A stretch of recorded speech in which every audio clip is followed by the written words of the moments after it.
Hurry on and welcome to Stoker's Riding. We're the Earth Meditation Tribe, and it's Sunday 19th of March. And we still have a few people due to arrive from the markets at UK, but the decision has been made, we will move on. We've done very little by way of structuring who's going to do it for how many minutes, because the main thing today, of course, is the emotion code. And Kathryn and I are basically wanting to, I'll lead off. Steve would like me to do a meditation.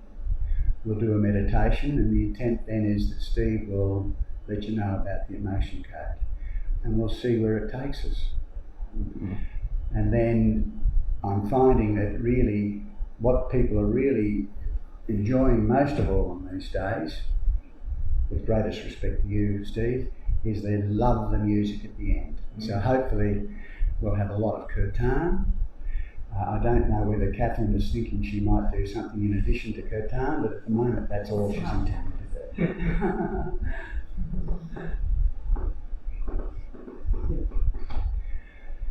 And to my right, he's just walked in, Robert, in fact, has had a conversation with me a week or two ago, and it really was quite interesting, Steve. These little gems that you get when you sit around cafes in Brunswick or UK or wherever it is. And I was walking up the street and he grabbed me and he said, "Oh, you got time for a quick coffee?" And I said, "Of course I have." And that led on to a conversation, and I'm still thinking about the advice he gave me that day. And it was about between impulse and response, there is a space. And in that space, there's a choice to be made. And it is that choice that leads to wisdom. And I couldn't help but think, essentially that was the advice, wasn't it, Robert? That was it, Greg. And I can't help but feel that it swings me back to an event that we did at in Byron Bay, Temple Byron, just a month, probably in about November, where we devoted the night to Leonard Cohen, whose Buddhist name is Javan, and he was devout. He was a devout monk, and I don't know whether anyone was there that night. You've got to hear the story again, I'm afraid. And Javan is, of course, the space between thoughts. So there you go. I trust that there are some Leonard Cohen fans here.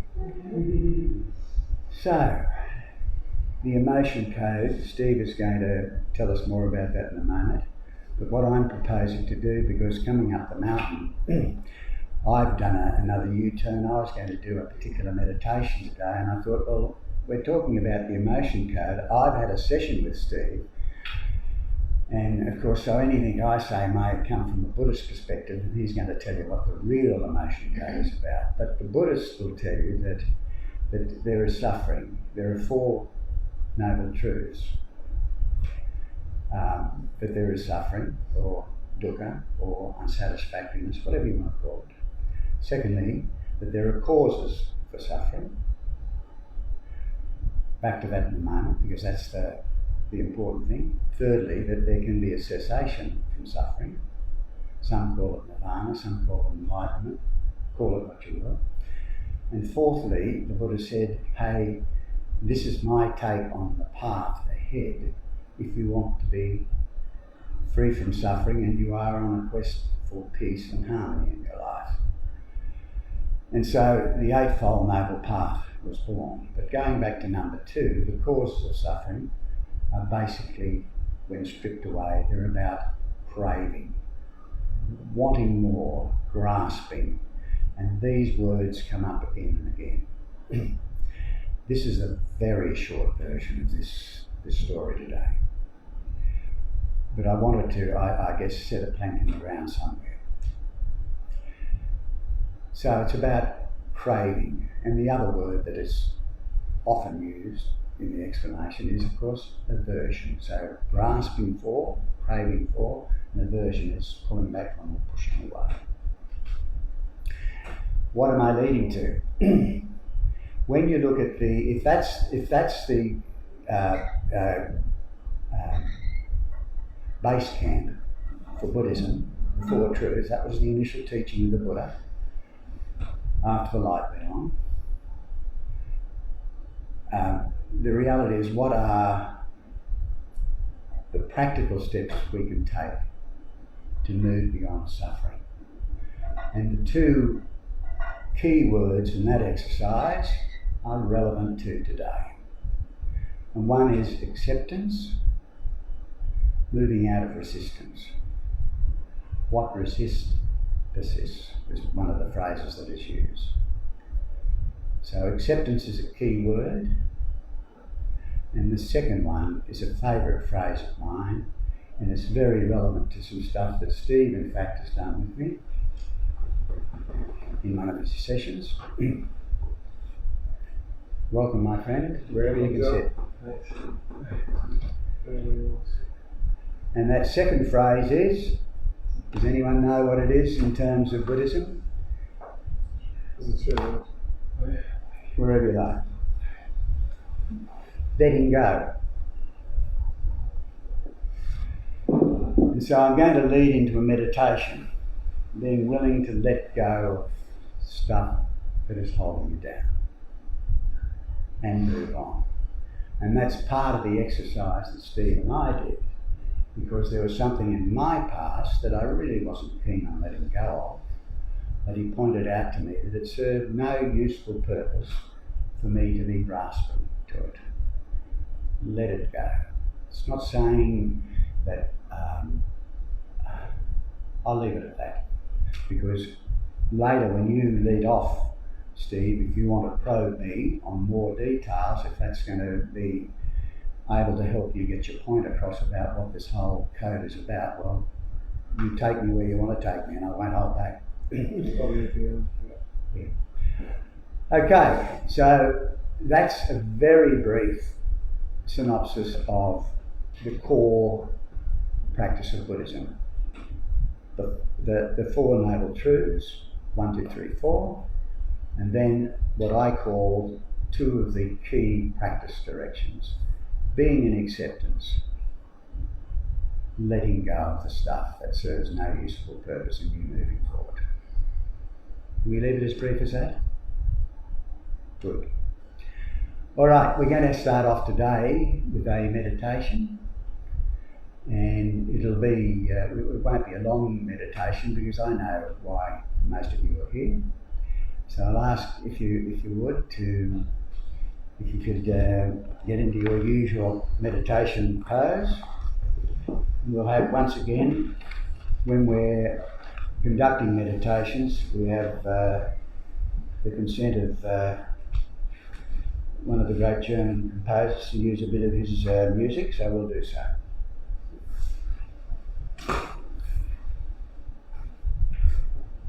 Sorry, mate, if I moved it up.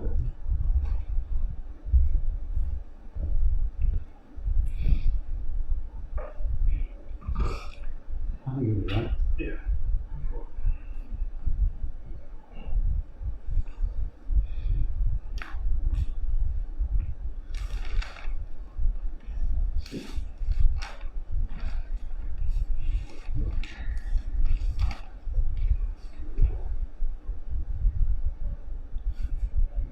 Okay, so the invitation is to move into your meditation pose, whatever that might be. If you want to lie down, you can even do that, but ideally sitting as you are now.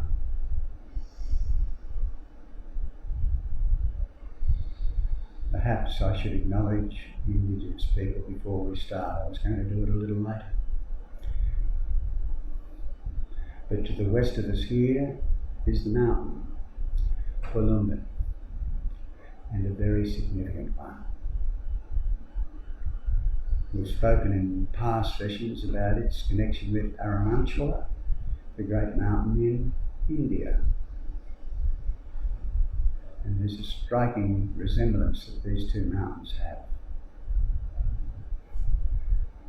And to the Bundjalung people and the Hopi, and you know that we've had a conversation about the Hopi, and to all Indigenous people, we acknowledge their suffering in the past, and we ask that they be well and happy from now and into the future. So we acknowledge their leaders, past, present and emerging.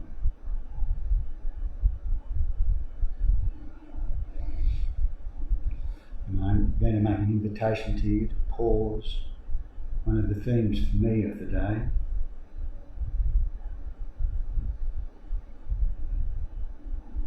is to pause.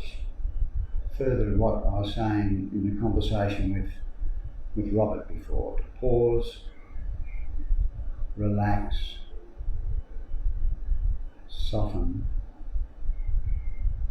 let go.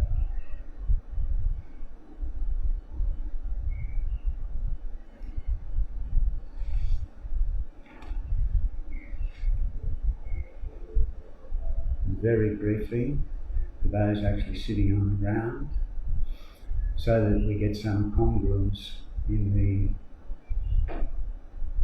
the octagon, and for those who have been watching the trauma conferences over the last few years, we'll do a very short Ujjayi breathing or ocean breathing exercise. Turning to the left hand on the ground, right hand on your left thigh. And deep breath into your belly.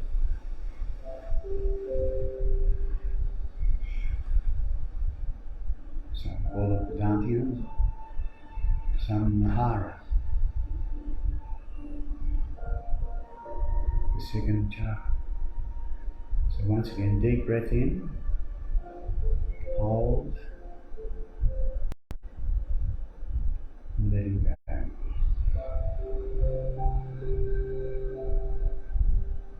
Back to the centre. Hands either one on top of the other or on the knees, however you wish. Once again, deep breath in. Hold. And letting go. And to the right. Right hand touching the ground, touching the earth. Left hand on your right thigh. Deep breath in. Hold. And letting go. And back to the centre. And if you wish, you can have a soft gaze. But I'm going to take my hands to the front, spiralling out. Deep breath in. Hold. And letting go, but coming back to the heart this time. And once again, deep breath in. Hold. And back to the heart.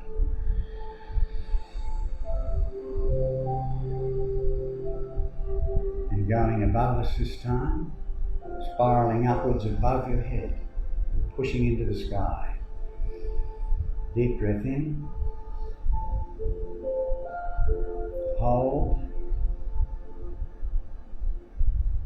And breathing out, back to the heart. The spiritual centre was said to be. And again to the top, spiraling up above the head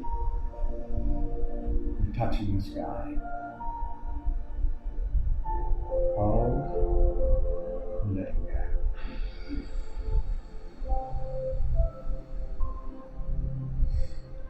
And to finish off the Ujjayi breathing, all 10 fingers on the floor, if you wish. Touching and connecting with the Earth Mother.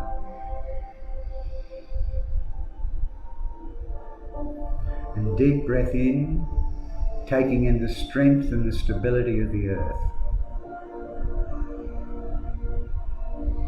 And breathing out any pain, any suffering, any sadness, whatever it may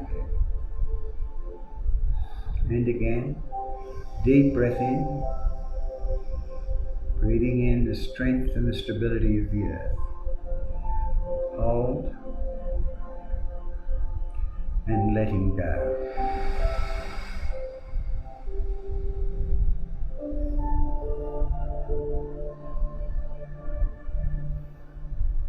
So returning to your usual meditation pose and letting go of all the stories, all the roles and the responsibilities, all the projects, all the baggage, the clutter of your life. They serve no purpose this afternoon. Just relax, soften in this beautiful space.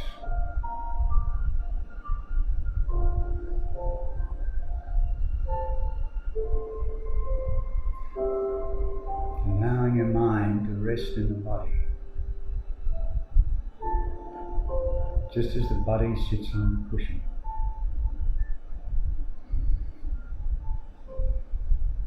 Noting the condition of the mind. And whatever it is, it's perfectly okay.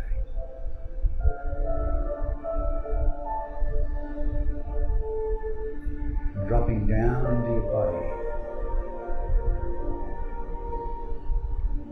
establishing mindfulness, an embodied mindfulness.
And as I breathe in, I know that I'm breathing in. And as I breathe out, being aware I'm breathing out. Some of you may wish to watch your breath, using it as an anchor for your body or the earth, whatever you wish. Sometimes the breath is short, sometimes it's long. Sometimes deep, sometimes shallow.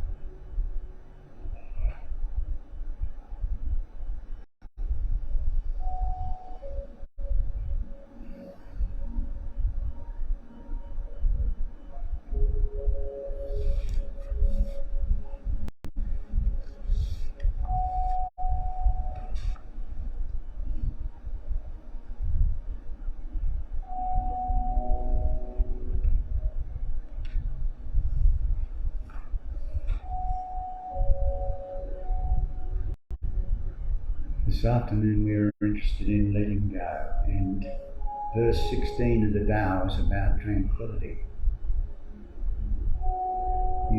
wish to reflect on this as you sit in silence.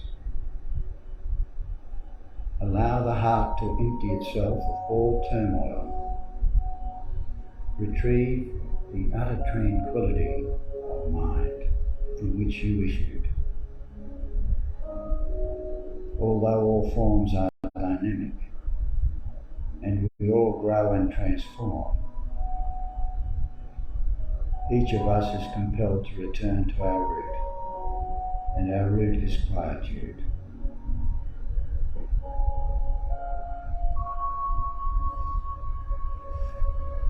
To know tranquility is to embrace all. To embrace all is to be just. Justice is the foundation of wholeness. Wholeness is the great integrity. And the great integrity is the infinite fulfilling itself.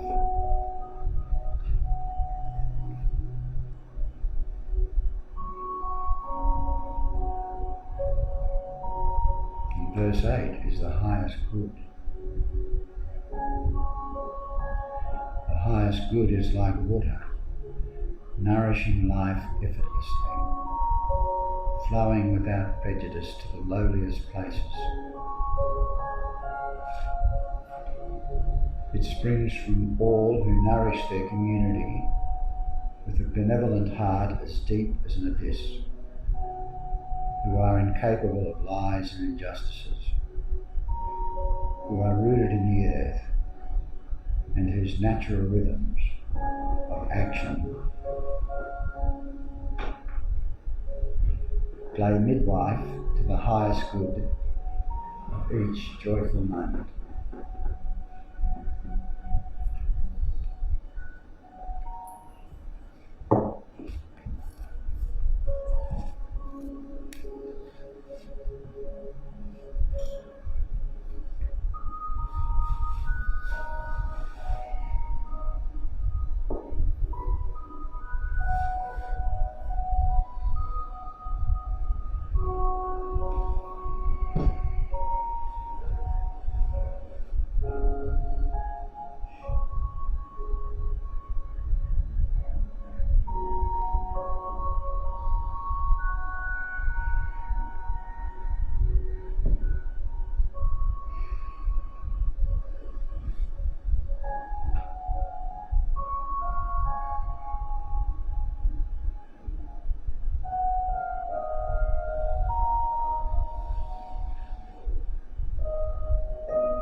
And we'll finish this meditation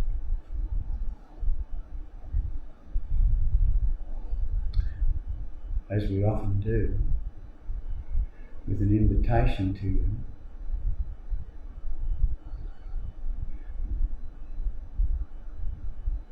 to imagine and envision the new earth.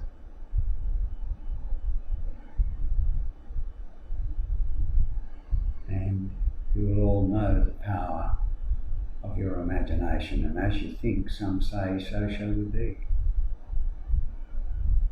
And once again, the key song is, of course, Gaia dreaming herself away.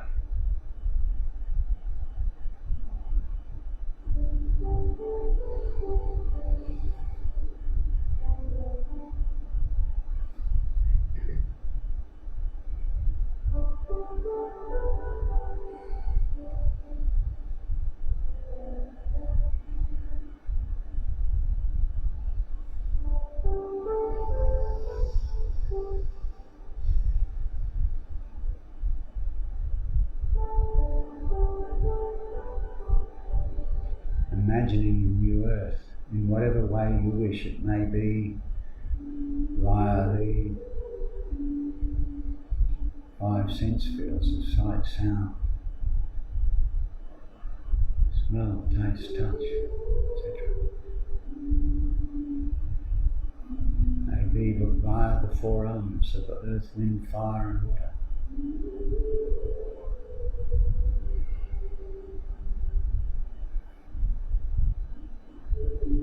You may wish to travel into the cosmos, travel into the stars,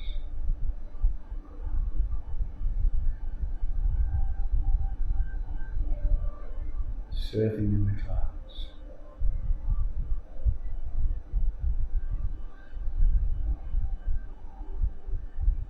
Sit near a powerful mountain.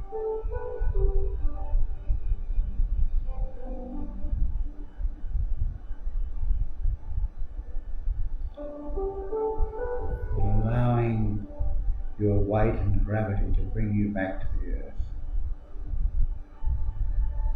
Returning to the earth.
taking a few moments to come out, there's no rush.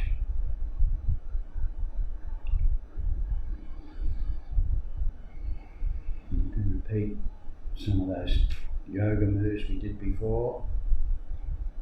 You can stand, you can do whatever you wish, just to come back into the room.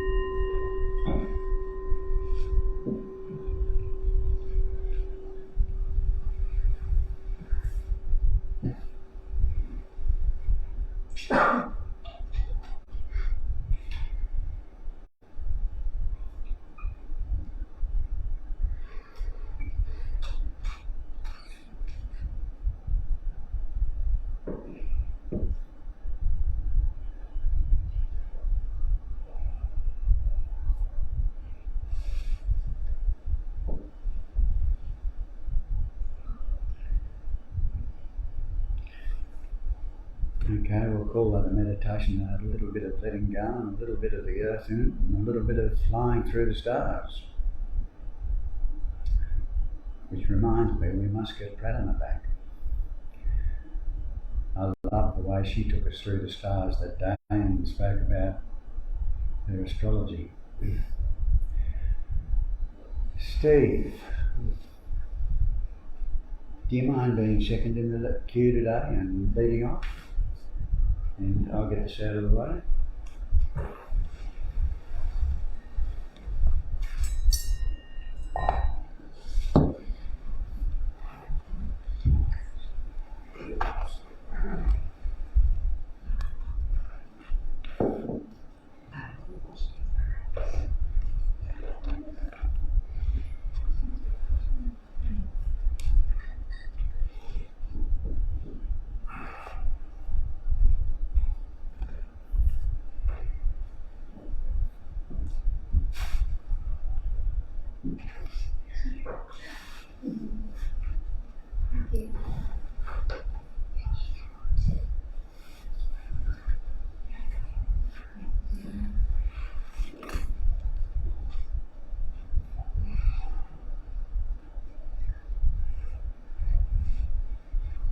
It just occurred to me, I should have given you a formal introduction, but I was just assuming everyone knew you, but I think most people know.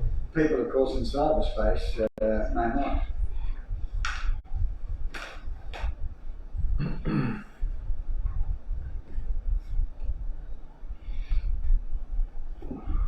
Well, thank you, Greg. That was a beautiful meditation. Really, really good.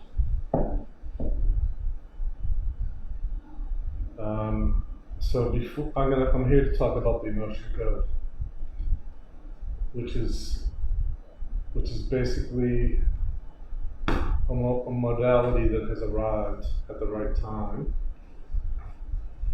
at a time that things are really heating up around the planet. And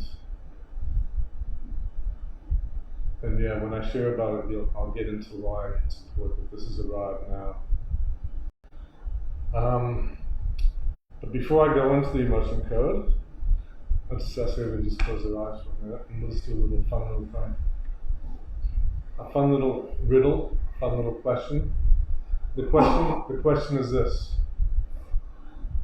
are we consciousness with a body, or are we a body with consciousness? Are we consciousness with a body, or are we a body with consciousness? How many people, just keep your eyes shut, raise your hand. How many people think we're consciousness with a body? How many people think we're a body with consciousness? That was, you can open your eyes. Most of the hands went up that we are consciousness with a body.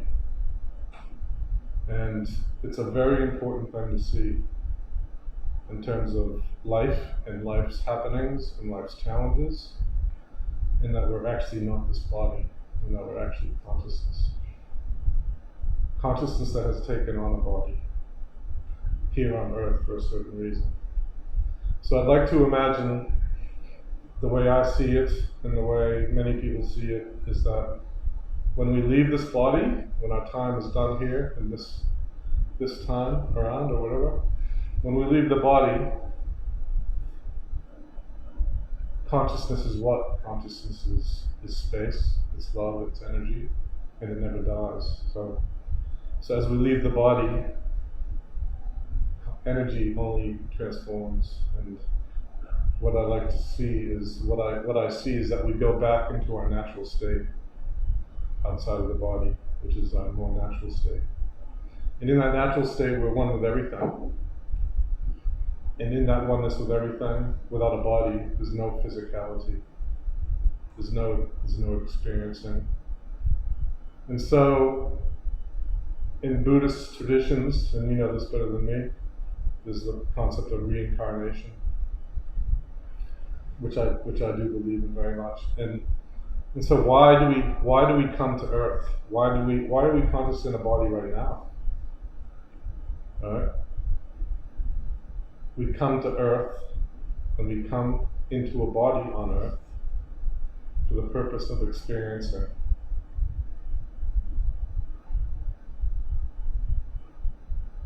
So we come here to experience, and through those experiences,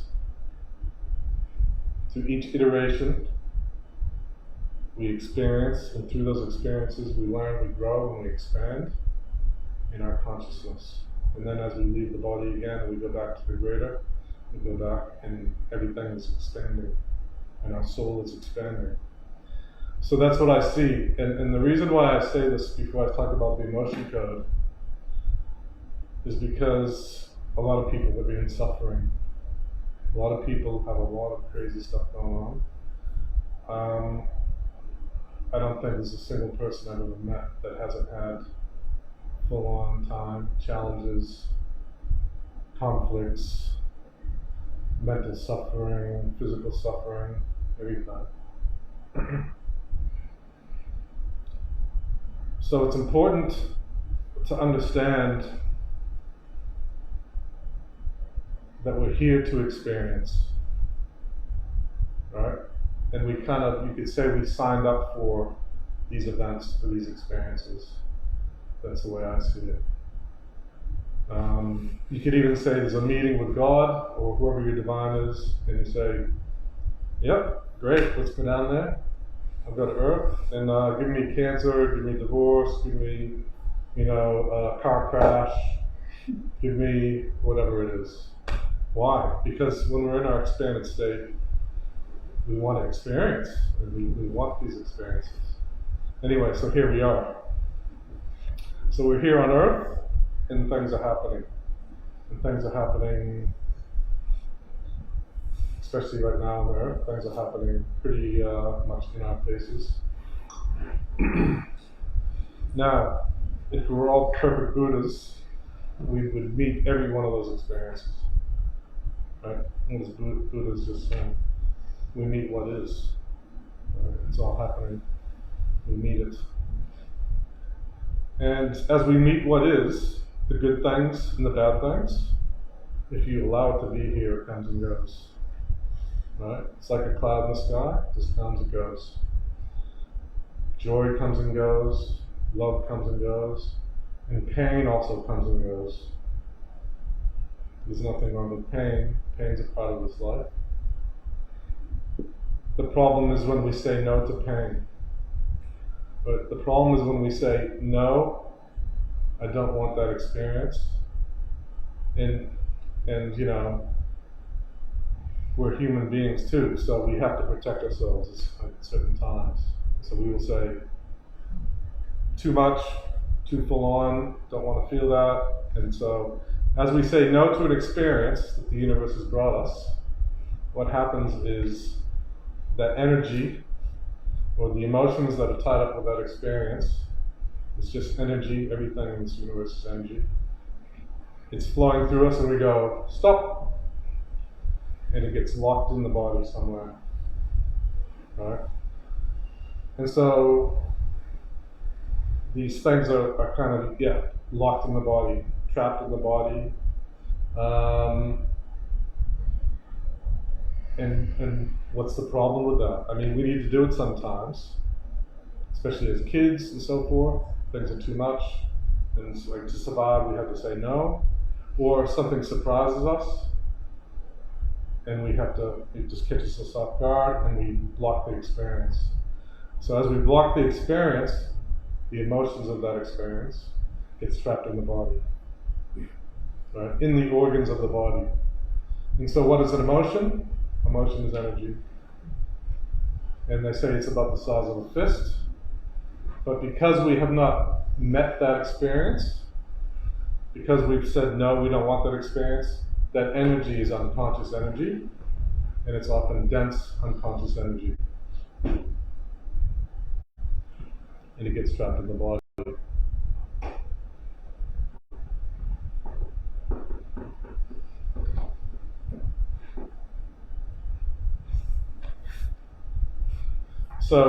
So why is that important? Why is that important? If we say no to an experience and this emotion gets trapped in the body, it allows us to survive. The issue with that is that energy stored in the body is a dense energy. Right? Now our body itself, in a healthy state, all the organs, take your liver or kidney or something for example, it's a very high vibration. It's got a certain frequency, it's a certain vibration, it's energy. And when we say we trap anger and it gets stored in our liver, right? Anger is a very low vibration. It is consciousness, but it's a low vibration consciousness. And because we didn't want to see it, it's unconscious and it's in the liver. And so energy affects energy. The energy of anger is affecting the energy of the liver. And so what might happen? Well, what might happen is I might be a bit irritable all the time. I might be tired. I might be a bit cranky. I'll probably get angry a lot. And over time, the universe is going to give us more and more experiences around anger. Why? As an opportunity to meet what's already here. The universe wants us to meet this thing. To meet it, we have to see it. And so the universe will serve up another experience around anger to meet this thing. But often when that happens again, we say, don't want that, and we lock that down too. So over time, we're storing this stuff in the body. It's a vibration. It's affecting the cells. And eventually that organ could malfunction in some way. And eventually it can go to a disease, cancer, whatever you want to call it. It can be detected by a doctor at a certain stage where they can see it because it's energy, but eventually it gets dense enough that the doctor can say, oh, we call that something, and then they give you drugs. So the emotion code has come along because how do we deal with this thing that's trapped in the body traditionally? Traditionally, we use counseling and therapy and other modalities, but counseling and therapies are kind of one of the main ones, and wonderful, and it saved my life. And however, it does take a lot of time. And counseling and therapy, everything that we're holding on to is held in our subconscious mind. So our subconscious mind is the 95% of the mind.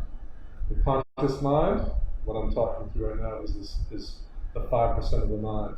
So anything that's ever happened to us, anything from our childhood, previous generations that were passed down into us, our childhood, everything that's happened, our beliefs, our programs, the events that we never completed, that we never met, when it happened, how it happened, the emotions that go with it, everything is held in the subconscious mind.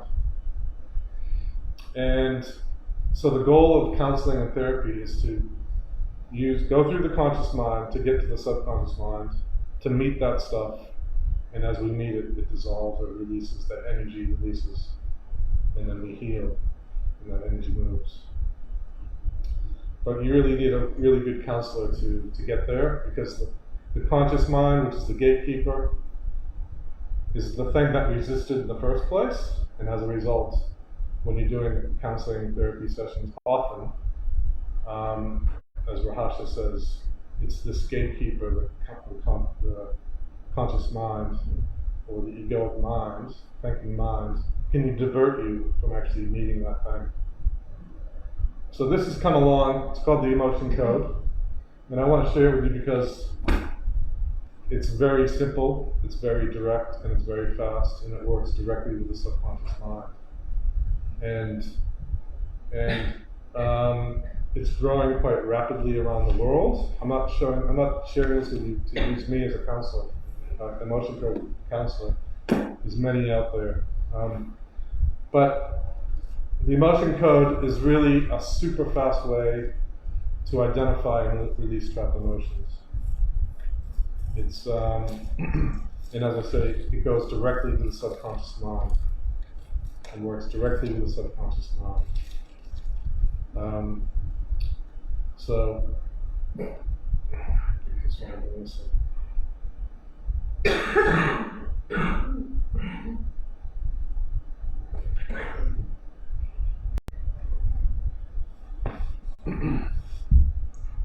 So basically, you can use the emotion code for really whatever's going on in your life, and I'll explain how it works in a second. But if you have a physical issue, if you have an emotional issue, physical issue that's including disease, or it could be a pain in the body, it could be something where you've got a knee and you've been to the doctor for months and months and months, and you've been to the physio and the chiro and nobody can fix it. Often what's behind, what the cause is trapped emotions. That could be behind the knee. And you could just do a session on the emotion code where you basically ask, is a trapped emotion in Stephen that's causing or contributing to issues with his left knee? And in the session, the way the emotion code works, you get into a space and you connect directly with the subconscious mind, and you just ask the subconscious mind that question. The subconscious mind is like a computer, and it will absolutely 100% just serve up whatever you ask. So if I say, is there a trapped emotion in Stephen that's causing or contributing to issues with his left knee? The subconscious mind will just serve it up for you, one at a time. And through this methodology, you can identify it and decode it and release it on the spot. So often what you will do in the session then is identify what's going on for you. Like, is this a physical issue, is this some emotional thing, like you've got anxiety and you don't know what it is, or maybe there's a phobia, and you don't know why. Whenever you see an orange car, you freak out, or whatever the phobia is. Could be addictions. You can do a session on addictions, any trapped emotions that's causing or contributing to addictions. Could be relationship.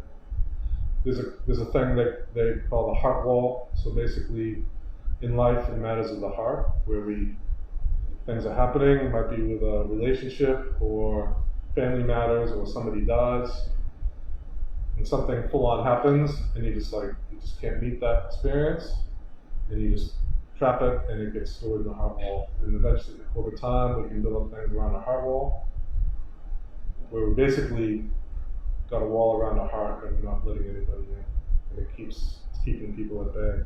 So a very common session I do is the heart wall session, where we can identify a number of trapped emotions in the heart wall, and then we release them.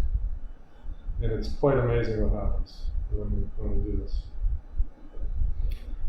Also, what tends to come up in emotion code sessions, very importantly, are intergenerational trapped emotions. This is really important because often people are going through their life and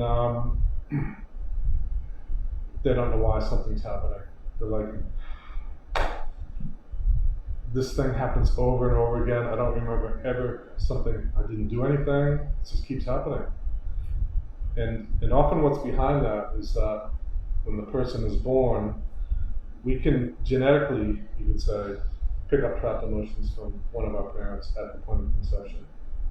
So certain trapped emotions that are big in terms of a family event, for example, or a person's life that they haven't dealt with, they pass that down. They can pass that down generation after generation. So you might have inherited something from your father, but he got it from his mother. And so in the emotion code, we can identify the trapped emotion, if it's inherited, and where it came from. We can trace it back. And pretty much we can identify, decode it, find out what it's about, and then we release it on the spot. So when you release an inherited generational trapped emotion, you're actually healing it for the whole family. Because it might be passed down 3 generations, and then you've had 2 kids, and they picked it up from you. And when you release it, it releases for everybody in the chain, up and down the chain. So it's really big when these come up. And it's a great modality for finding these things.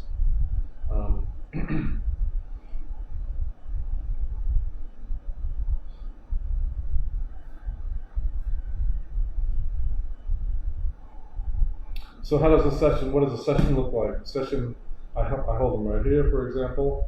The session can be in person and they can be online as well.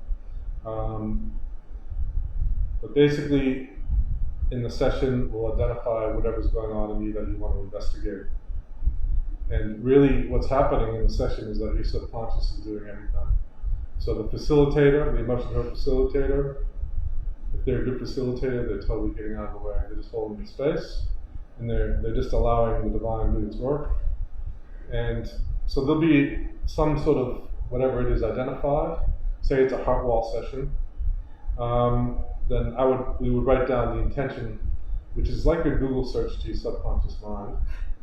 And it's virtually like that, because the subconscious mind is like a computer.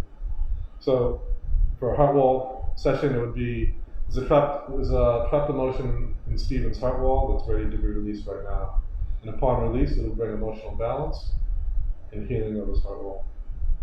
It's that simple. It's very short usually. Sometimes they're longer. It depends how complex the issue is.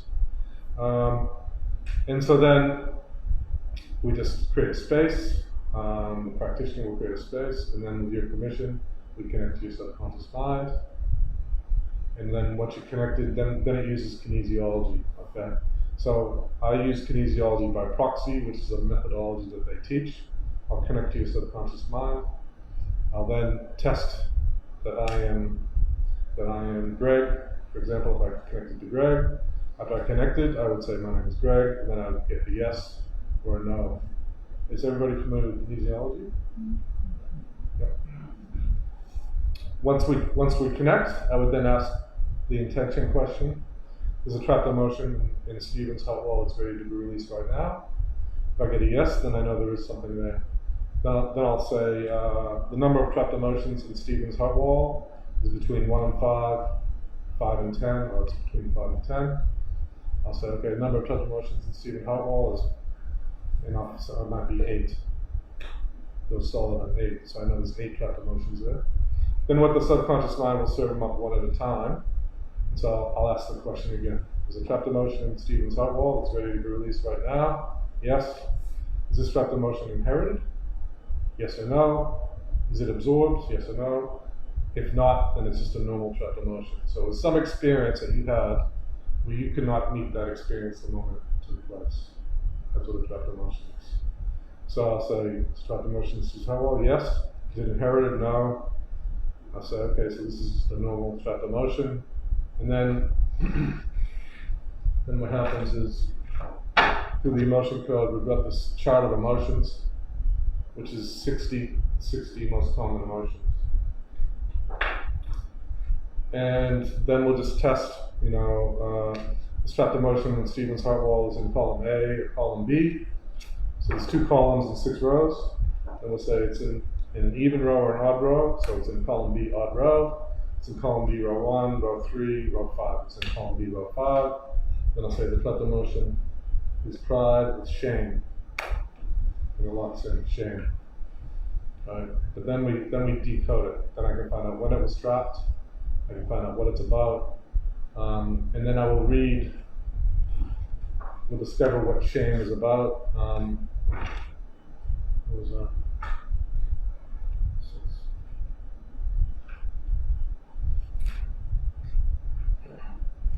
and there might be multiple definitions, so we'll find out exactly what it's about for you.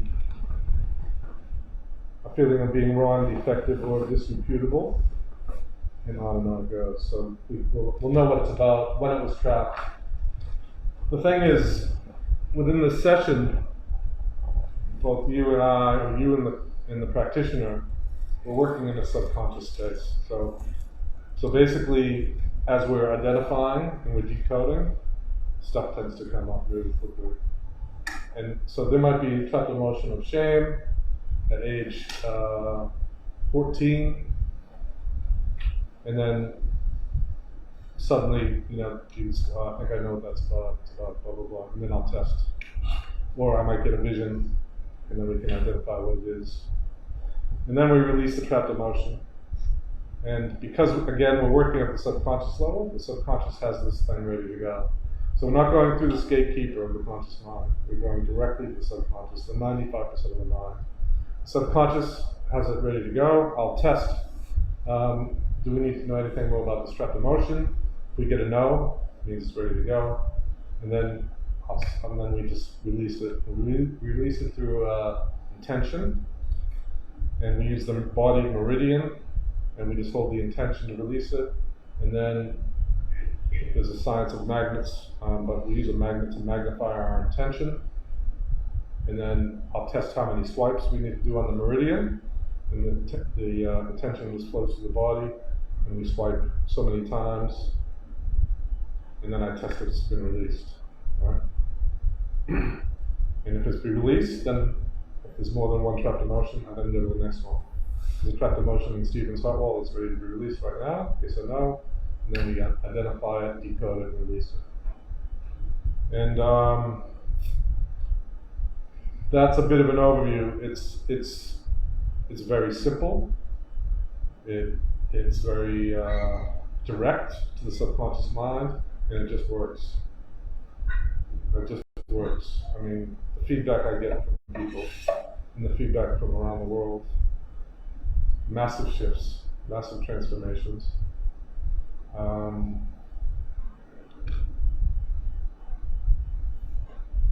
Anything else in here? Oh yeah, the sessions go for approximately 1 hour. The first one goes for an hour and a half, typically, because I'm explaining a lot of this the first time.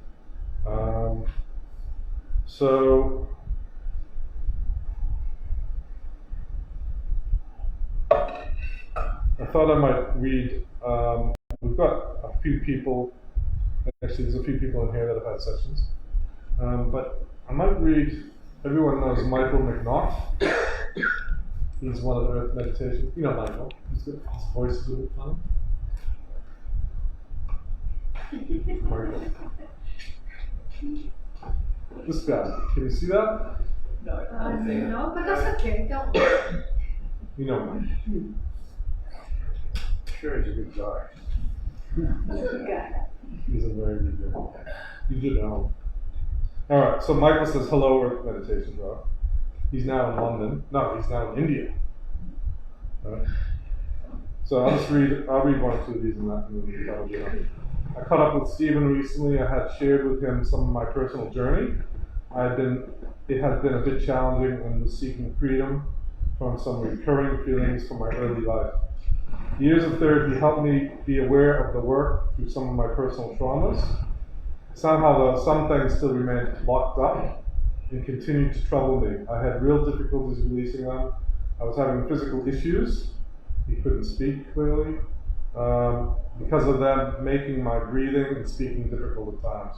Steve offered to see what we could uncover with the emotion code, trapped emotions that I was not aware of.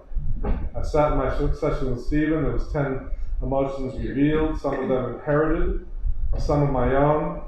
The door opened in a realization. The process pinpointed the exact key points of my life and the age they happened. Things that were locked up in my subconscious, keeping me suffering. Realizing, too, there was inherited trauma that freed me of feeling that it wasn't just me. The next week I was in Sydney. I caught up with my sister, who I'm very close to. We've always talked deep into the night, checking in with each other and how we are. We have a lot of shared past trauma. Our conversations seem to always dig into these. I'm usually left drained. Memories flooding back. On this occasion, it was different.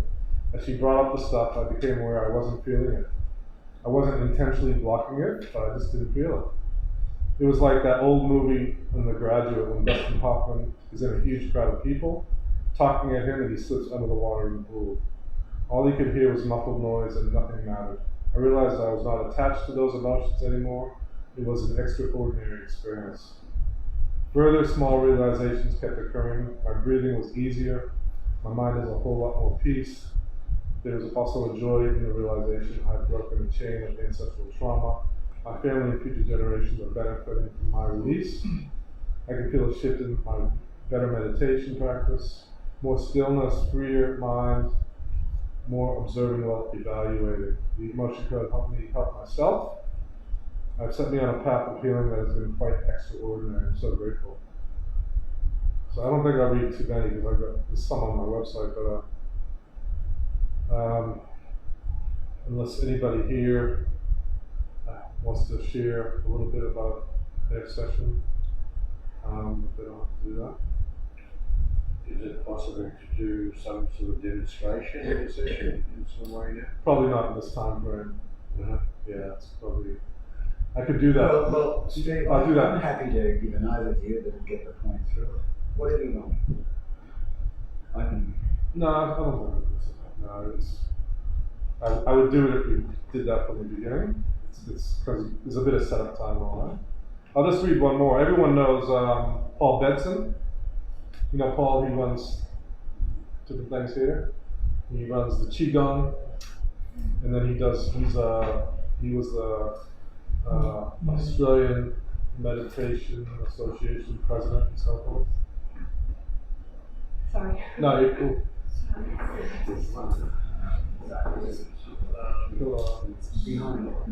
Behind Kathryn. Can we grab one of those?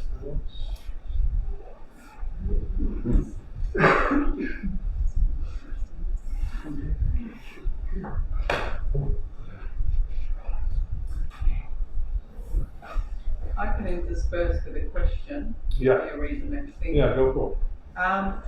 How do you access the subconscious mind? Is it version of hypnotic or No. is it no? Not hypnosis. That's a common question. It's not hypnosis. It's just the methodology they teach us to connect to the subconscious. Alright. Basically, I kind of bring it into a space, just like Paul, we kind of go into a bit of a meditative space, you can say. Yeah. So it's some sort of anchoring. Yeah, but they don't teach that. No. They don't, I just do that. Okay. Just because I like to have a nice clear space. Yeah. And then in that space, I will just say, I first ask permission to connect to your subconscious mind. But then I just create a bit of space, I invoke the divine to be here, blah, blah, blah. And then at a certain point, I'll say, I'm going to connect to your subconscious mind. It takes a second. And what I see when I'm doing that is, it's just like, for me, like a tunnel connecting. Right? That's what I feel, and I actually feel it. And then I just test it. My name's Maria. And Steve, have you used this for your own healing? Yes. Could you talk about that? Yeah, so you can learn this emotion code. By the way, yeah, you can buy the book, you can learn this yourself. You can actually do the emotion code on yourself. And so when I first got the book and I started learning the emotion code, I was doing a lot of self-sessions. And I still do self-sessions once in a while, but mainly I'm doing sessions with clients. So the way I came about the emotion code is probably, and that will tail into what you asked me. So I have a little brother in America. He's in Michigan. He's a traditional counselor therapist. He has a very buoyant clinic in the north of Michigan. He's dealing with chronic addiction and chronic pain clients. And he's had that for a decade. And mainly it's talk therapy. And then another practitioner from another city called him up and said, Adam, come, I need to show you this emotion code stuff. Adam went to the city. He had one session. He was blown away because a big shift happened, something he could never deal with. he came back and he read the book, and then he started introducing it, and then everyone's hearing it, all his clients are just hearing it, boom, boom, boom. And then he's like, this is incredible. He became certified, and now that's all he does there. And so he called me about a year and a bit ago, and he said, Stephen, I've been mentored. I've also been certified with the it's out of the U.S. in Utah. And he said, I was wondering who I was going to mentor, and I knew it was going to be you. And so then I read the book. He gifted me 7 free sessions. I read the book, and he calls me up one day. We have a video session. He goes, what do you want to do? I said, I think I want to clear the heart wall. It's a good place to start. It was a good place to start for me in particular. And I had 25 trapped emotions in my heart wall. Mainly around my childhood and a lot around my marriage ending. There was a lot of stuff I never met. And, so a good example when you got trapped emotions, or you call it the pain body, and you have them in your heart wall, for example. So, like, after my marriage ended, I didn't date for 3 or 4 years.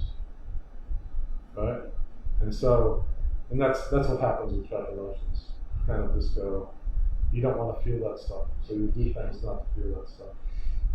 So, so I do sessions, and I did one on myself this week. And, how do you know when it's time to do a session? The universe will let you know.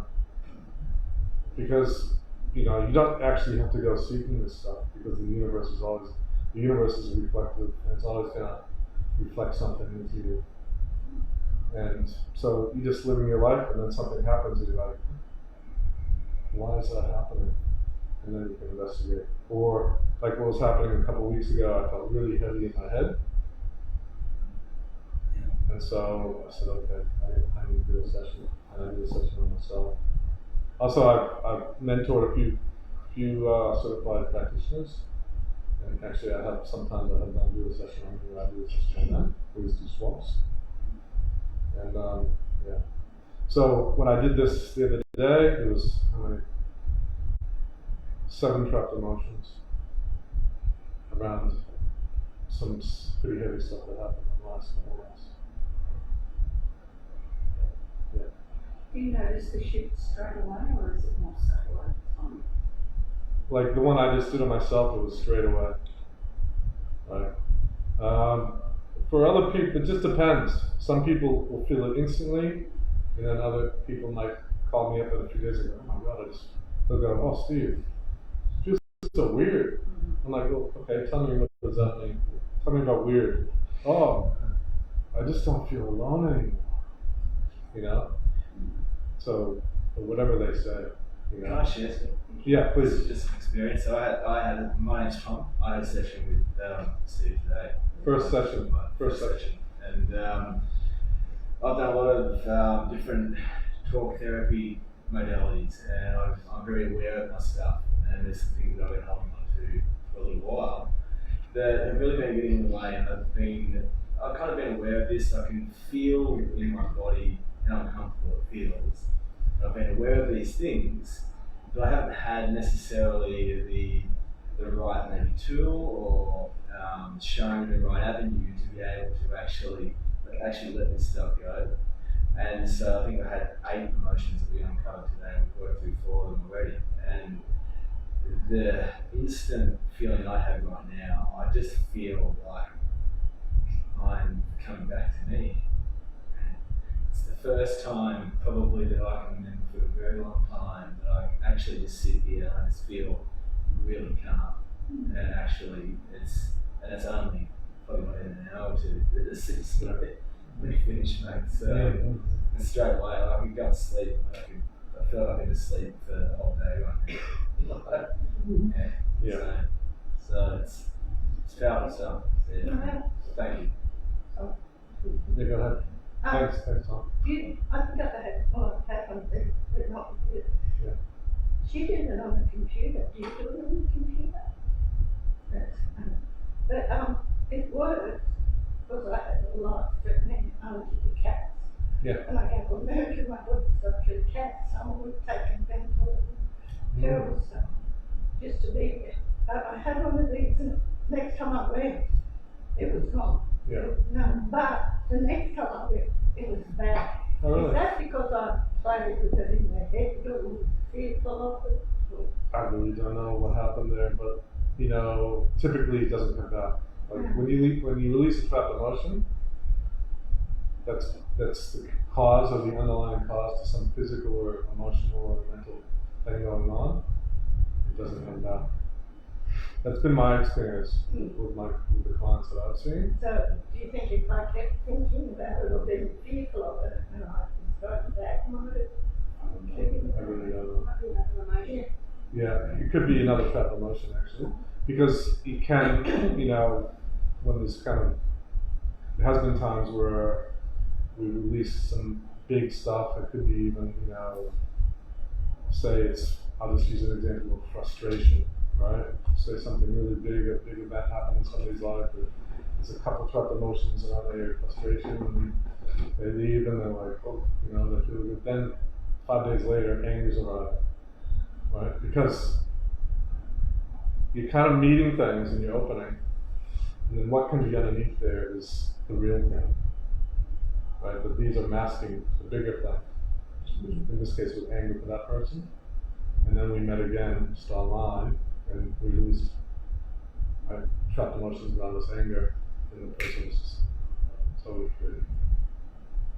So yeah, it could have been something else that came up after that for you in that case. So you can do what to yourself just by studying the book and Yeah. working with it. Yeah, just get the book. You can read it, get it on Amazon. Read it, and as you're going through it, at a certain, probably about halfway through, maybe a bit more, because they teach you all the different methods for muscle testing and all that. But then they'll actually have you do some sessions on yourself to begin with. Then you can do it on family members. You can do it on your pets. I do a lot. I've got a couple of cows, and the cows are rescue cows. And when I got them, I just did motion code on them. And it was incredible what was there, because they were taken away from their mother day one. And there was two cows, and one was named Vincent after Vincent Van Gogh, and he had Vincent's personality, and he was really a bit shaky, and there was a lot of stuff, you know, from his early couple of days. Seriously, it's true. Yeah, and then he just became so calm, and so yeah, it was incredible. You got a really happy one family. It ran down the hill towards. Did he? That's Owen. That's Owen. So cute. That's Owen. Yeah. So, yeah, so thank you guys. And just like with Tom today, you know, so here's a typical session. He doesn't know me. He just came, he got recommended to me. And it was we released 4 out of 8 trapped emotions. And the first one that came up was inherited. I won't say what it was. And he's just like, I can't believe that's it. That is like my core issue. Yeah. Then the next one, he was like, oh. And he's just like laughing and crying. And then the next one, like, he's like, how does it know? I'm like, it's your subconscious mind. I'm not doing it. Because this is the key thing. The subconscious mind knows everything that ever happened to you, when it happened, how it happened. It knows what to release, when to release, how to release it, what order to release it, everything. I'm not doing it. It's not magic. I think all I'd say, mate, is don't ask questions about what the system is and how it works. Just go have a session with Stephen. Yeah. Seriously. Or anybody. Because you're just in your intellect. As soon as you start asking questions, you're just living back up in this space again, and it's like, that's the conscious, that's the 5%. It's like, experience it, you know, and then you'll see it yourself. A lot of people roll in and they go, oh, I've got this issue with my neck, and you know, I'm pretty sure it's about this issue. When I fell out of the tree, and you know, and then my father got angry at me, and blah blah blah. I'm like, let's see what the subconscious has to say. And it's just like, it's just so direct. That's what I love about it, right?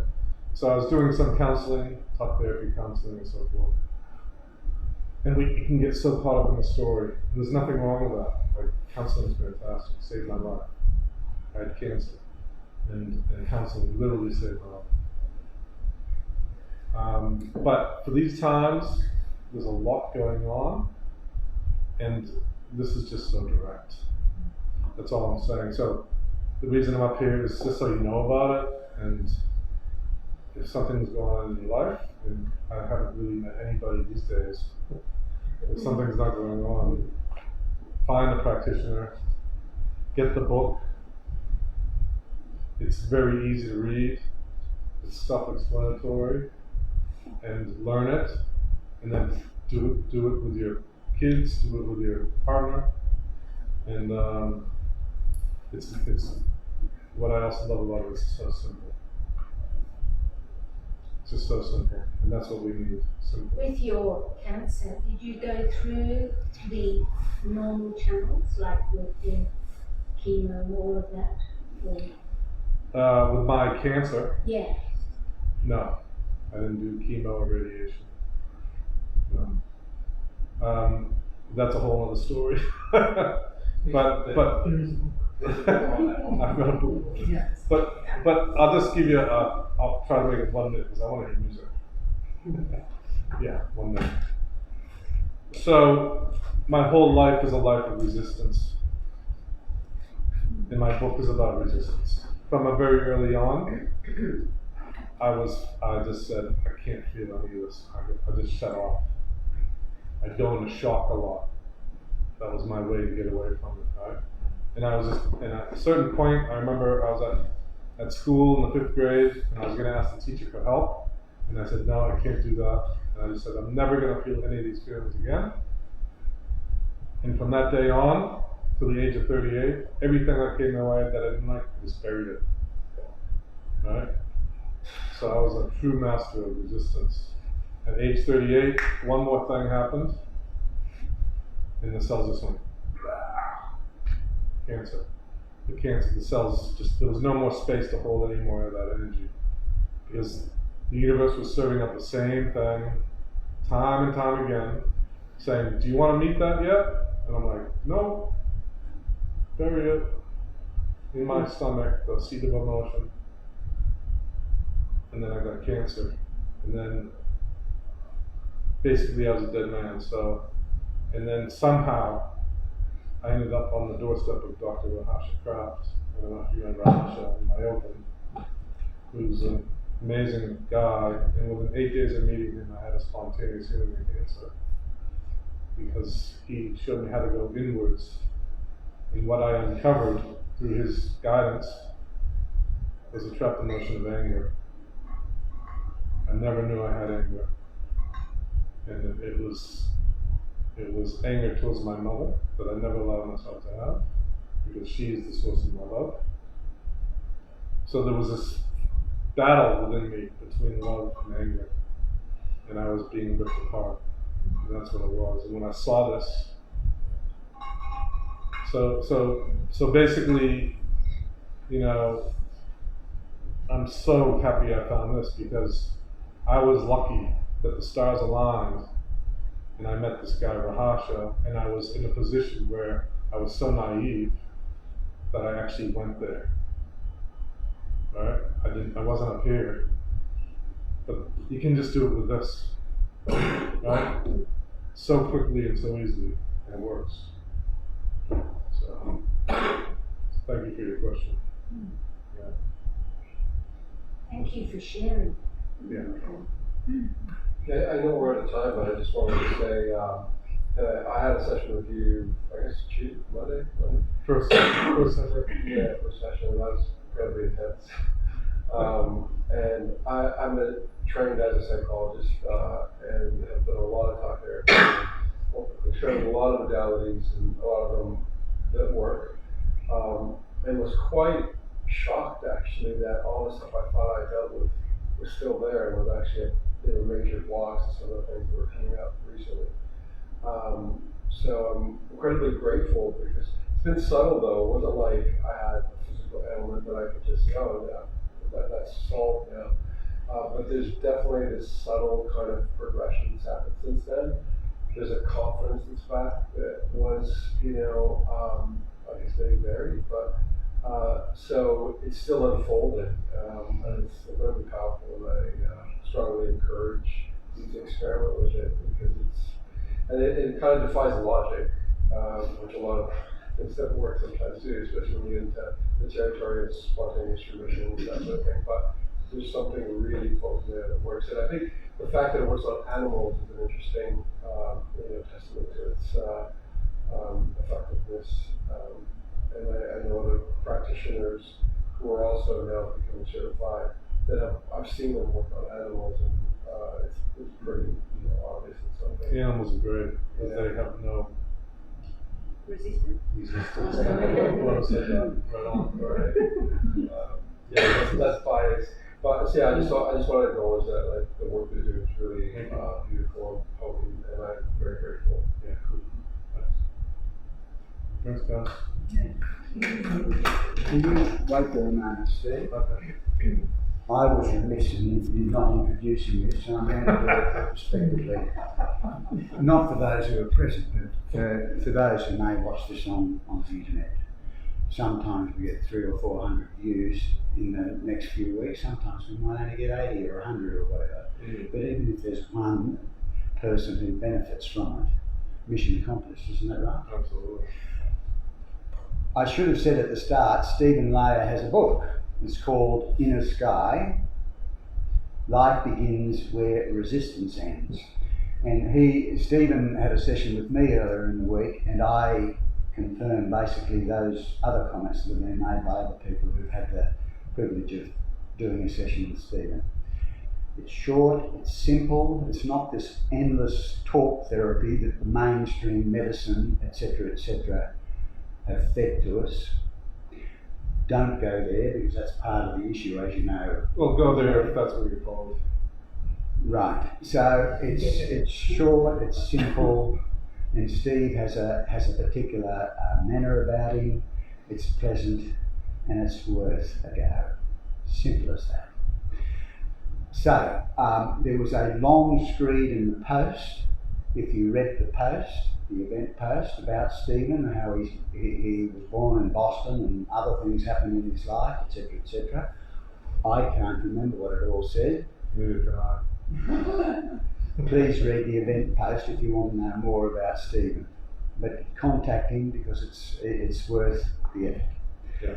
Now the thing I love about this book is that we were talking about Buddhism before, albeit in passing. And one of the big quotes that I often hear is that suffering equals pain times resistance. The resistance you give it. Isn't it a simple equation? And I said this to Steve on Tuesday, and he said, "Oh, that's something that I live by too." So there you go. You're in good hands. Can we leave it at that? Thank you. Thank you again. Kathryn Riding to our left. I will not make the same error. Kathryn, once again, there was a little screen in the Post. I'm sure that you read it. Two things that always stand out for me, Kathryn, when people ask me about you, is I say, I'll read a website. It's the shortest website in the world, but by gosh, does it cut to the chase. It's a beautiful website. What is it, KathrynRiding.com? Just remind me. Just put Kathryn Riding in www.Kathryn-Riding.com. But yeah, if you just put my name in, it will come up. Read it. What a beautiful, short, sweet summary. Point one. Point two, Kathryn, I also say, if you want top level stuff, Kathryn, amongst other things, in her endless array of experience, was a teacher at NIDA. Do I need to say anything more? You don't get a gig at NIDA unless you're up the tree. So thank you, Kathryn, for sharing. Now, what I've said to Kathryn, Steve, and everyone in the circle, let me say to you that sometimes we allow these events to run a little bit over time. Steve and I are trying to rein them in. They're supposed to finish at 4:30. And we're going to, as best we can, rein it in around that time. And I've basically said to Kathryn, you structure the kirtan in any way that you wish, but it seems that we are the capital of the world when it comes to kirtan. More about that later because there's some notices I need to give at 4:30, Steve. One of them is about Lady Shuddhananda, etc., etc. Can we pass over to you? Absolutely. Thank you. Wonderful. Beautiful. How do people feel to stand just for a little moment? And if your body needs to stay seated, that's totally cool. But maybe just because we have been sitting for a little bit, sometimes nice just to get up and have a different relationship with gravity through our feet, just for a little moment. You're most welcome to sit, stand, whatever feels good. And feel free to come in a bit, darling, if you like. Just maybe just check. I might just move here and just see. Maybe every second person just step forward. So we've just got a little bit of space around us so that we can swing our arms this way. Beautiful. Sensing your feet. Just feel your arms, if you're swinging, that's beautifully wrapping around your waist. Effortless swing. Sensing your feet connecting to Mother Earth below. Sensing your beautiful breath flowing in, flowing out.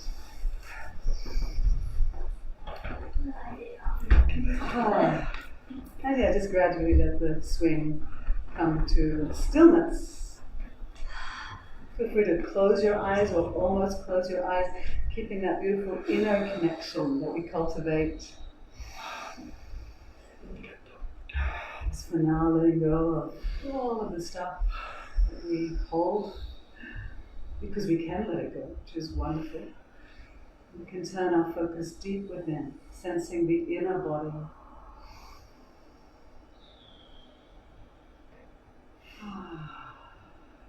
Just taking some slow, smooth, full, comfortable breaths, feeling your breath just naturally. Maybe one hand comes to belly, or two hands, just feeling breath in belly.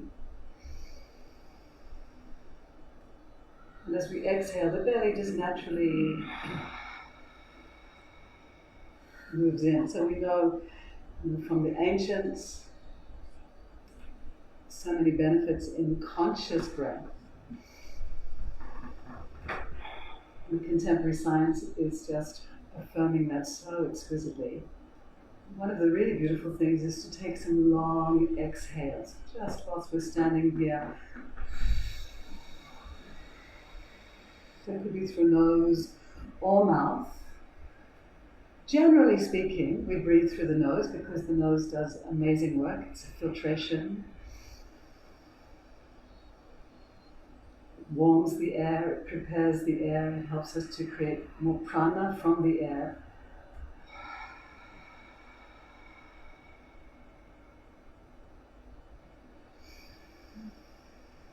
Beautiful. Let's say after our next long cleansing, grounding, strengthening, purifying exhalation, we'll take a comfortable full inhalation that rises from the deep belly all the way up to the upper chest. We'll hold that breath in for a moment. And as we hold that breath, squeeze the muscles of your pelvic floor. The same sensation if we're stopping the flow of urine. And pulling up through the central channel of your spine, all the way up to your third eye crown. Of course, when it's time to exhale, feel free to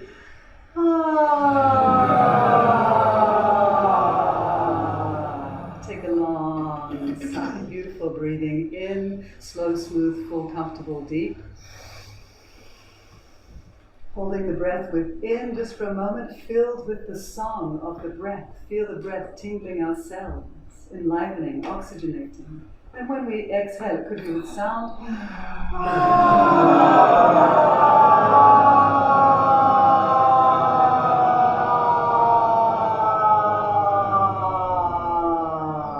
Beautiful. Let's see if we've all got enough space to take our arms out wide like wings. And then our wings rise up and touch the sky.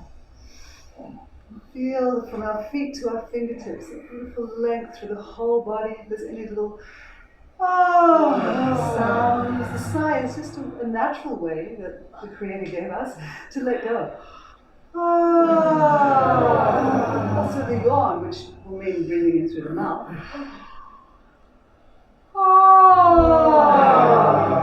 Beautiful. But taking our next inhale, just notice that comfortable full inhalation. And this time as we exhale, let's lower our arms as we make the sound ah.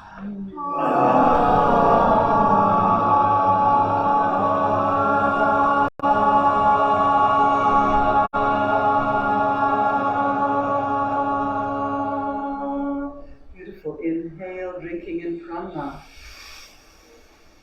Feeling the vowel.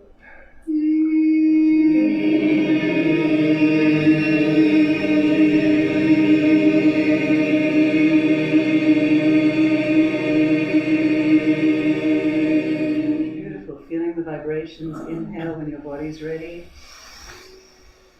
Let's have a little play with ooh.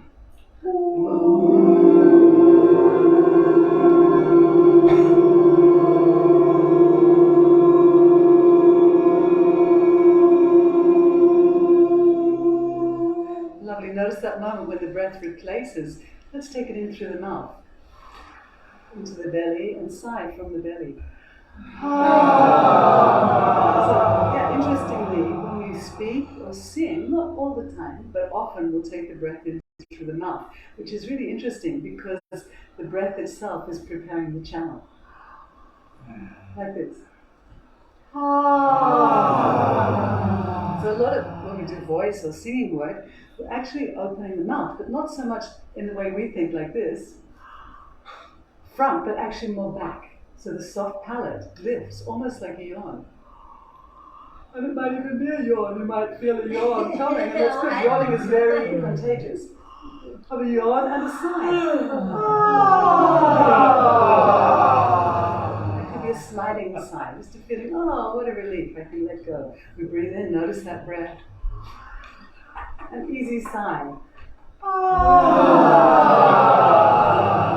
we have this image of a channel.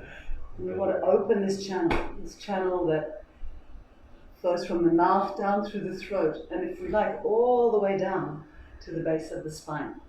So we take the breath in through that channel, and the sound flows up and out through that channel, reverberating in our organs, in our cells. We call this vibrational medicine. We just notice when the breath wants to replace itself. That in itself is a beautiful noticing. And the release, feeling of letting go. Beautiful. Just to take that into a little bit of a jiggle, jiggle, jiggle, jiggle, jiggle, through our arms, through the joints, elbows, wrists, shoulders, joints of the spine, legs, just shaking, focusing on your body, loosening. You feel like we're just shaking the sound, loosening the sound.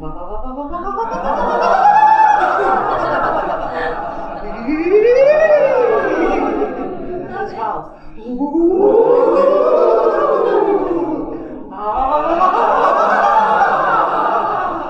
Shake your, can you loosen your buttocks?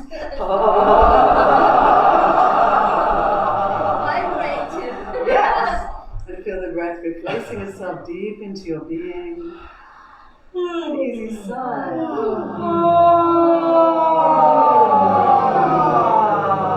Yeah, just taking, let's all take the left arm to the wall, and take a little side stretch. Doesn't have to be something too big, but just feeling through the side waist, the side ribs. Maybe this right hand might just come over and create a little tap tap.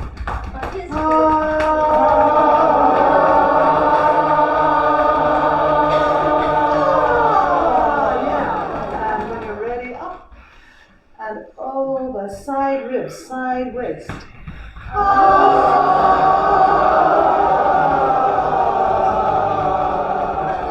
Inhale, reach up, touch the sky. And coming back to that first. Beautiful, opening the throat. Making little fists and little taps through the chest. Maybe the head tips slightly back if that's comfortable. Jaw relaxes.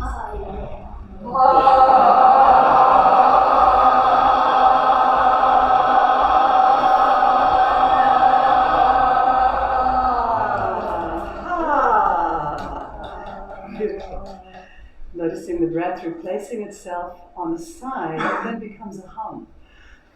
Hum, hum. Beautiful. Let's just keep that hum going. Just a continuous hum. You just replace the breath when you need. What's so beautiful about sounding with people is also listening to the sounds around us. Feeling the sound in our bodies. Vibrating, maybe on your lips, on the roof of your mouth. On the cheekbones.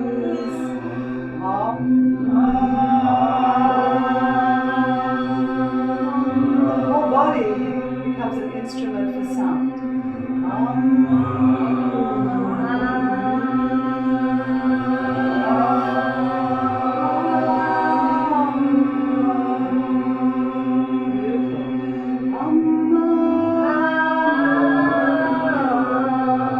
Gently opening up to it.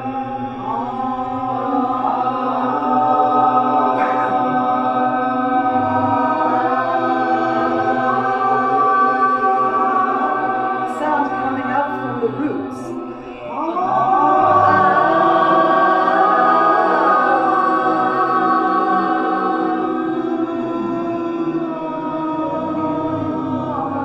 Open throat.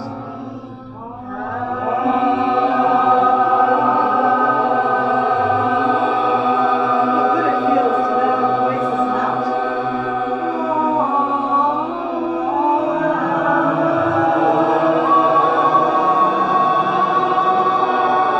Sense your beautiful.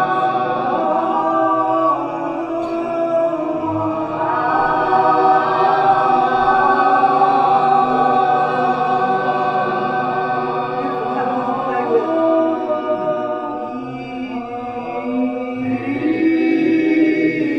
just noticing the different shape of that vowel. Maybe a slightly different feeling.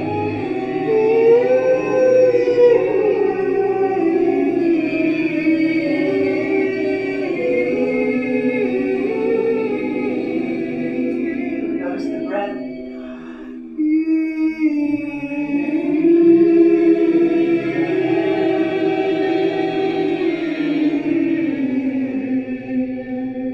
Feel the breath replacing itself when you're ready into your relaxed belly. Easy sigh. The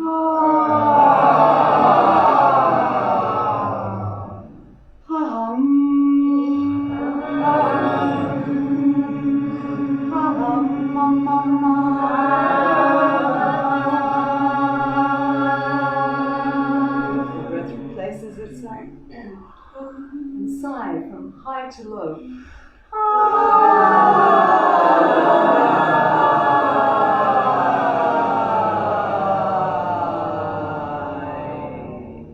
Beautiful. Feel free to take a little, if it's comfortable for your body, take a little roll down through the spine. If it's not comfortable, you can leave it or do it from a chair. Have your knees a little bent, feet about hip distance apart. Knees a little bent. Just let your spine hang.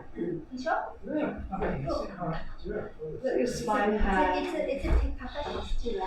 Notice your breath. Let the head go. Let the shoulders go. Breathing into your side waist. Maybe have a sigh.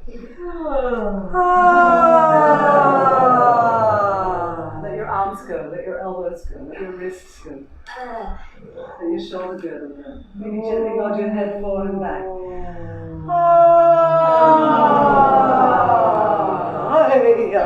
Beautiful.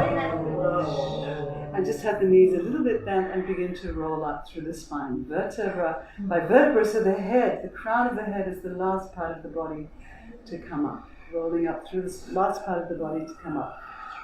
Rolling up through the spine.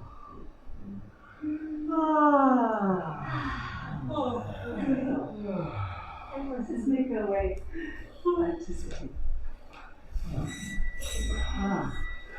We'll have some lyrics, but don't worry about looking at them just now. just have it by your side.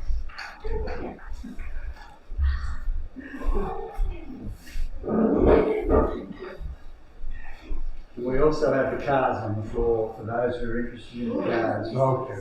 I already spot one. You've already got.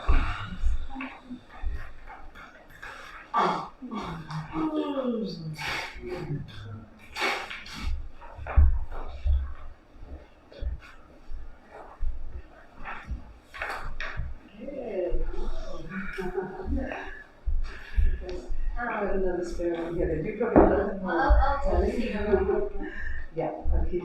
Yeah, you don't have to study at the moment because we're not going to be looking at lyrics just yet. Nice guitar, It is. Try it, Yeah. Beautiful. There's a story.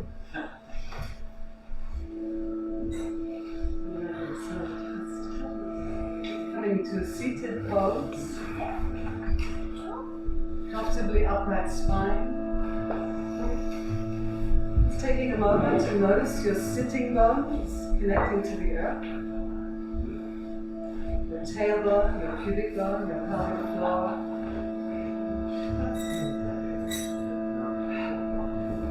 Focusing within.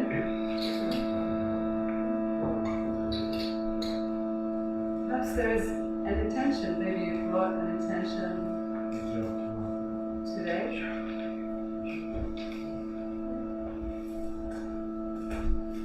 Feel free just to return to that. Maybe it's a simple sentence or one word.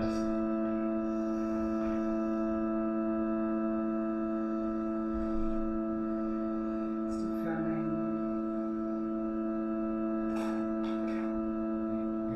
Beautiful. So we're just going to have a little play before we chant. Just moving through the sounds of sa, re, ga, ma, pa, da, ni, sa, which is at the top of the page, but you don't actually have to look at it because we'll spend a bit of time on each sound.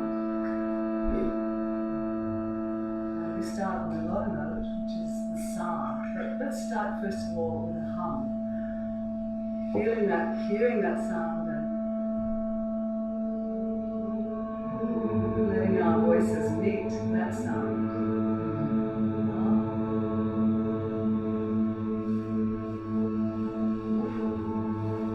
Feeling the vibration. It's a very low note, and we can even associate that with the earth or a root chakra.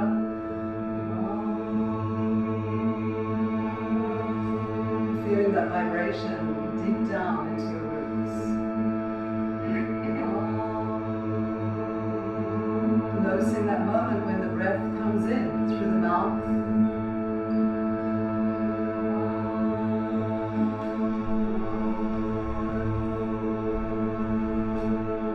And then coming to the sound.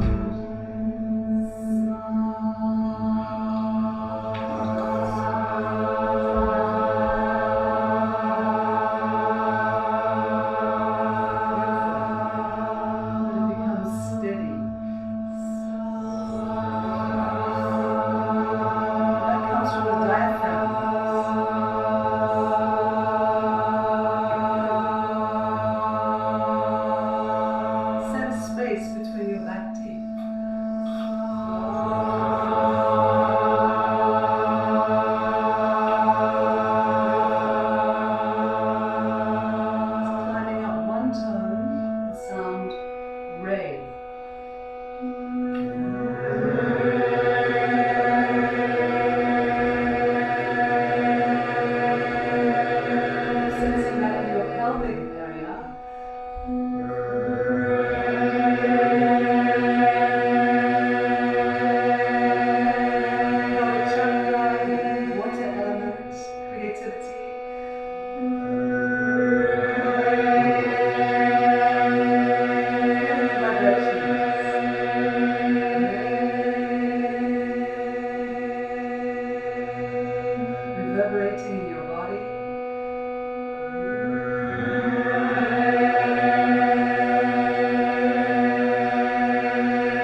third eye.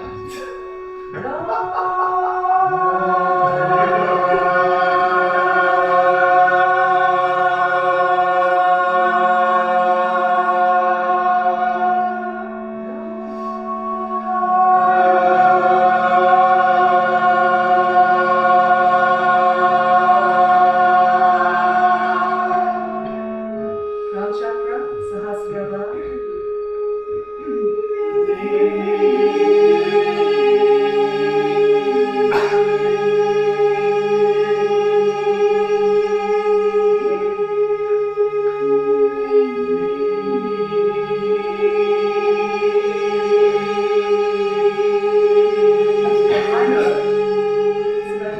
Spiraling from the root all the way up and showering out through the crown. The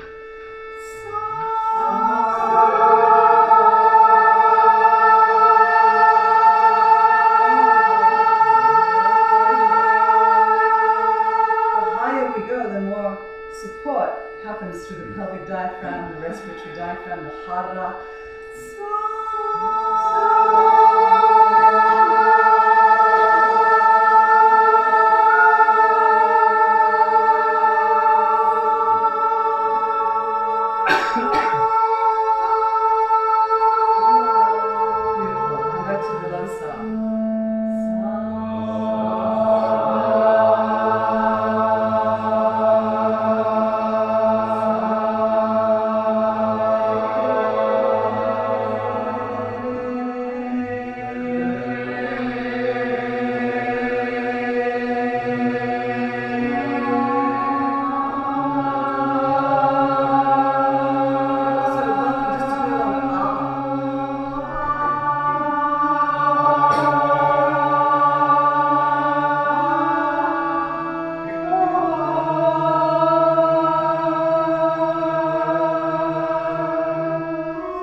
Feeling those vibrations continuing to gently reverberate.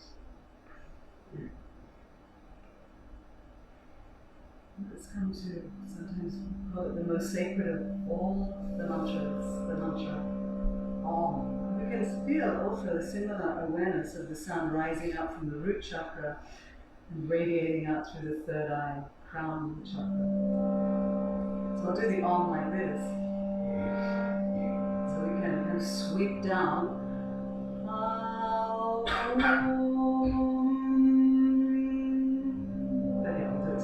Let's inhale together. Long exhale.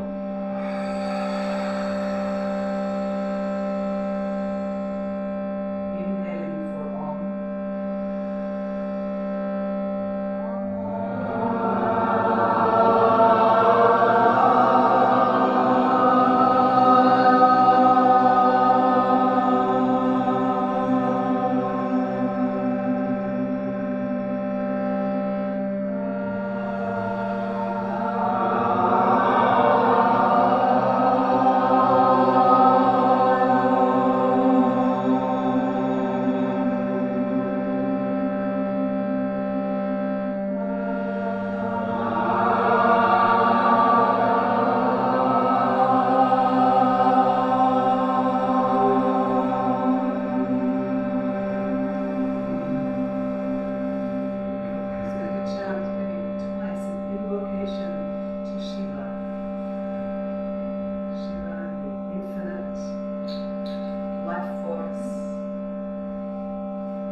particular one, it's the creator, the sustainer, and the destroyer of life. This is the phases.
Honoring the divine feminine, it's on the second page.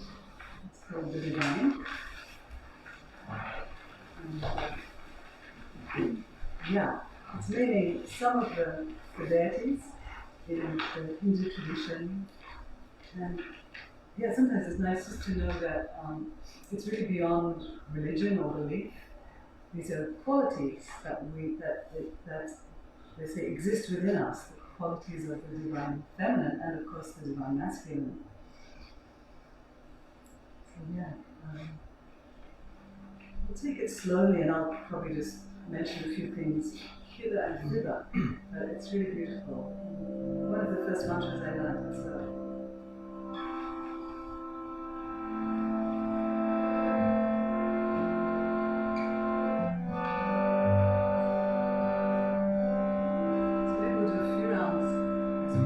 response, but we'll catch it pretty quickly.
stillness and silence that arises.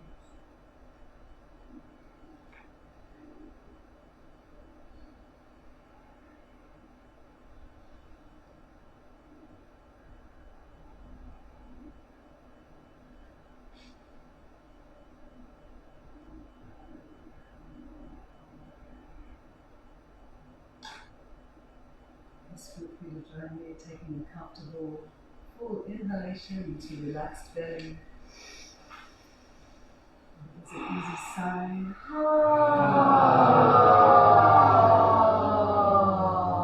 This sign is also a beautiful way to activate the vagus nerve.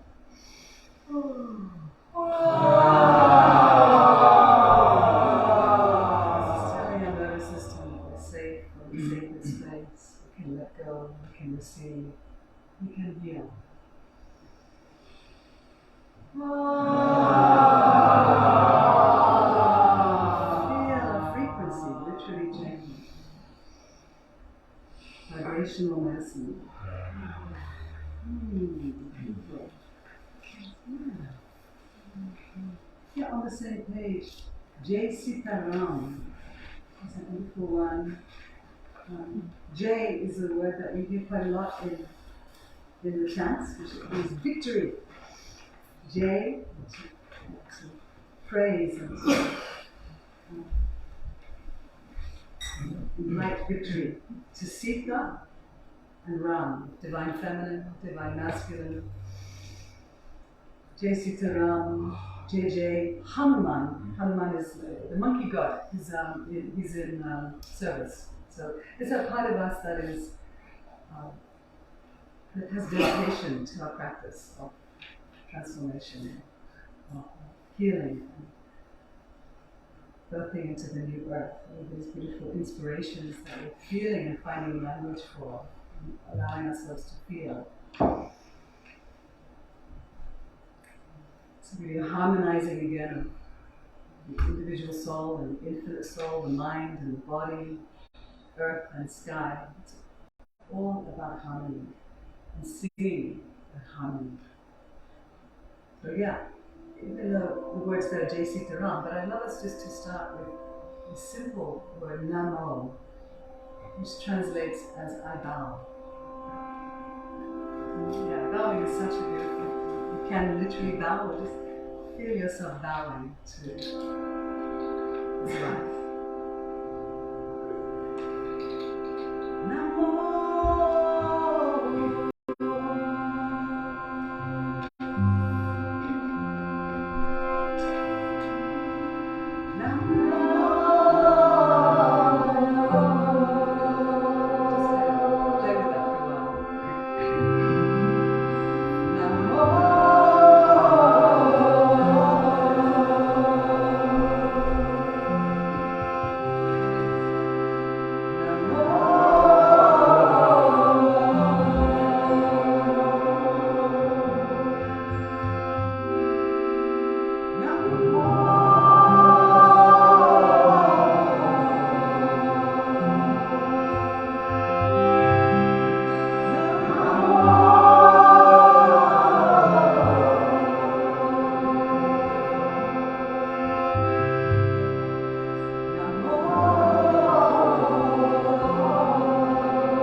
whole full inhalation to your relaxed belly. Let go on an easy sigh.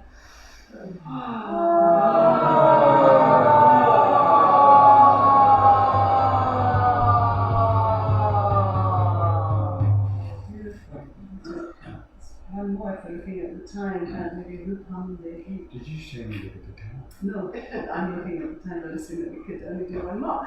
So, I think we've got time for one more. yes, one more. What do you think? I was thinking we might do Rupam Or Dehi. Sarasvati? Whatever you like. This is a You beautiful can't one. do that part.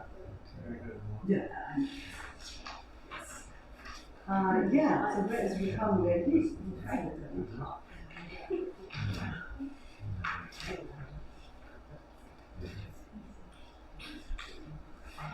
Yeah, if you see on page 5.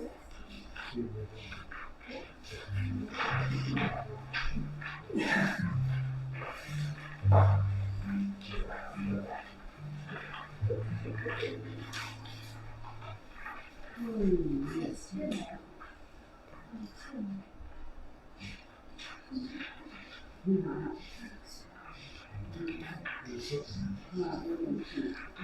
Yes. Yeah, the one that says Om Namas Chandikai, which is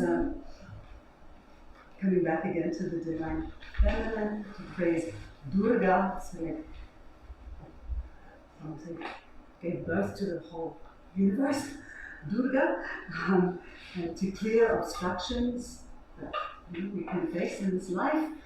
The word Rupam is like our aura. So more than our physical body, maybe often we sense each other's auras, the unseen. So it's about strengthening the aura. Dehi means like a divine embodied being. Rupam Dehi. Jayam is victory again. Jayam. Dehi. Yasho is that we have a good reputation, which I think is interesting. Divisho Jahi is to turn from negative, to be protected and not to engage with the negative. It's a beautiful one, and we usually start chanting Om Namas Chandikai 3 times. And we'll take it slowly and then gently build up.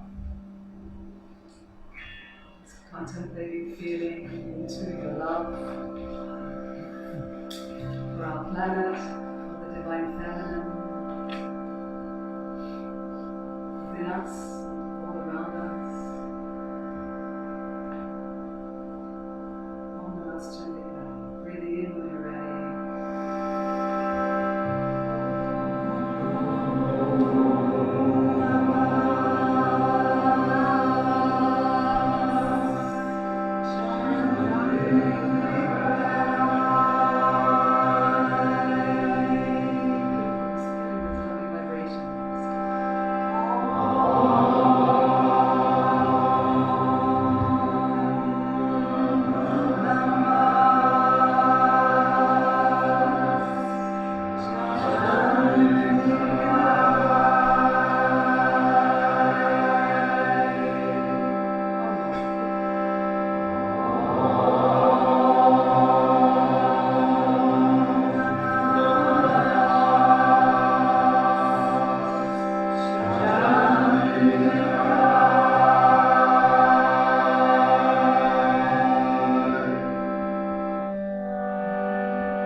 Show